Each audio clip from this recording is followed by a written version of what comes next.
Subscribe now and press the bell icon. Never miss an update. अस्सलाम वालेकुम, आदाब, राज अखिल, आप देख रहे हैं जेके न्यूज़।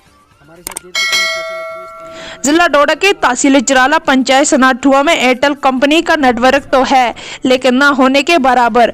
लोगों को आज भी किसी को फोन करने के लिए घर से बाहर निकलना पड़ रहा है। सामाजिक कारकुन तनवीर अहमद ने नुमाइंदे से बात करते हुए कहा कि कुछ अरसे से नेटवर्क में खराबी हुई है, लेकिन अभी तक एयरटेल नेटवर्क की इंतजामिया ने कोई भी कार्रवाई नहीं की। नेटवर्क में खराबी की वजह से लोगों को काफ़ी मुश्किलातों का सामना करना पड़ रहा है। उन्होंने इंतजामिया से मांग की है कि फौरी तौर पर नेटवर्क को बहाल किया जाए। डेस्क से नसरीना बशीर के साथ चिराला से खलीक अंजम की ये रिपोर्ट।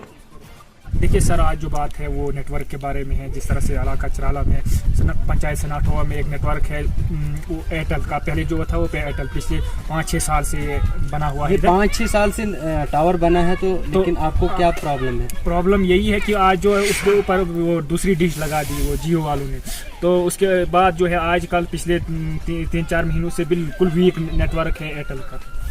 सर, अब क्या आप हमारे चैनल के माध्यम से कहना चाहेंगे? देखिए, आपके इस चैनल के माध्यम से मैं यही कहना चाहूँगा कि जो भी इसकी जो जिम्मेदारी बनती है वो उनको चाहे कि इसको अच्छी तरह से ठीक किया जाए, ताकि लोगों को परेशानी का सामना ना करना पड़े। जिस तरह से आज अगर बात कोई इमरजेंसी बात करनी पड़ती है तो वो बाहर जाके कहीं अंदर तो बिल्कुल नेटवर्क नहीं आता है। आपके घरों के अंदर बिल्कुल टावर नहीं आते, जब आपको बात करनी होती है वो बाहर जाके आप बिल्कुल बाहर जाके वो नेटवर्क सर्च करना पड़ता है, फिर जाके वो कहीं का आता है, फिर जाके बात